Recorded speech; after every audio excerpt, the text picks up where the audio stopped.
Yang saya hormati para hadirin sekalian yang menonton video ini, puja dan puji syukur kehadirat Allah Subhanahu wa taala yang telah mana membuat kita dapat berkumpul di sini.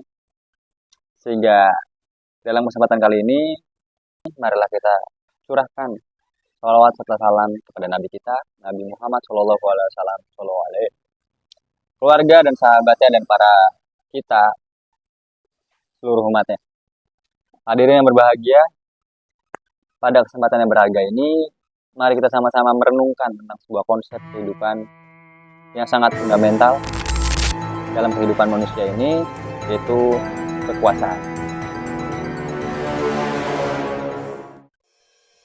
Kekuasaan adalah suatu hal yang universal, ada di setiap aspek kehidupan kita, baik dalam lingkup individu, masyarakat, maupun negara. Islam sebagai agama yang sempurna memberikan pandangan yang komprehensif tentang kekuasaan. Dalam Islam, kekuasaan sendiri bukanlah semata-mata alat untuk mencapai kepentingan individu, pribadi, atau kelompok tertentu, melainkan amanah yang harus dijalankan dengan penuh tanggung jawab. Apa sebenarnya kekuasaan dalam pandangan Islam? Kekuasaan dalam Islam adalah titipan Allah Subhanahu wa taala yang harus digunakan untuk kemaslahatan umat. Seorang pemimpin yang memegang kekuasaan adalah khalifah atau wakil Allah di muka bumi ini.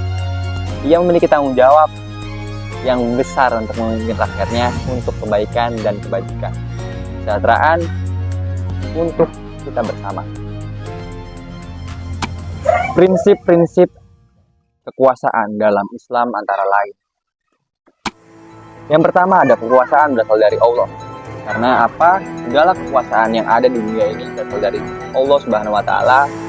Kita sebagai manusia hanya menjadi pelaksana. Yang kedua, kekuasaan untuk kemaslahatan umat. Kekuasaan harus digunakan untuk kepentingan seluruh umat, bukan untuk kepentingan pribadi dan golongan tertentu, Pak. Ketiga, keadilan adalah dasar kekuasaan.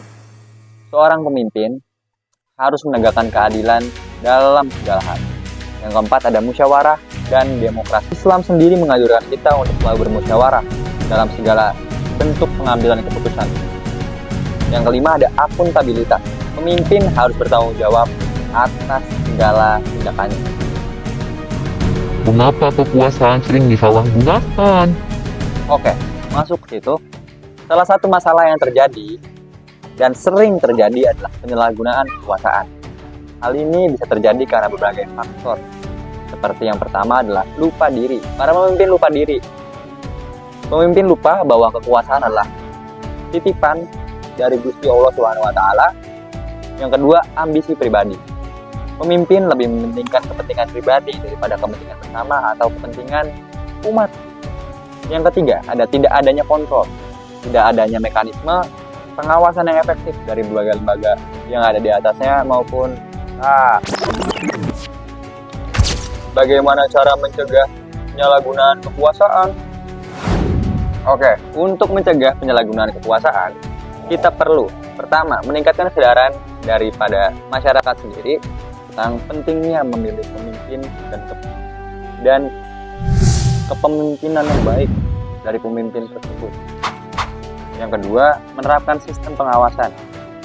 Membangun sistem pengawasan yang efektif untuk mencegahnya korupsi dan kolusi. Ketiga, memperkuat pendidikan karakter. Menanamkan nilai-nilai moral dan etika sejak dini. Yang keempat, memilih pemimpin yang amanah. Memilih pemimpin yang amanah sendiri yang memiliki integritas dan komitmen untuk melayani masyarakat. Hadirin sekalian, sebagai penutup, marilah kita bersama-sama berkomitmen untuk mewujudkan kepemimpinan yang adil dan bermartabat. Mari kita jadikan nilai-nilai Islam sebagai pedoman dalam kehidupan bermasyarakat. Sekian, saya Valdin Iksandra Peran dari KPI 1A. Kurang lebih mohon maaf, kurang-kurangnya mohon maaf. Semua kekurangan saya dimaafkan ya. Assalamualaikum warahmatullahi wabarakatuh. Tentang pemimpinnya, ini nggak ada penjelasannya. Ngopi dulu sih.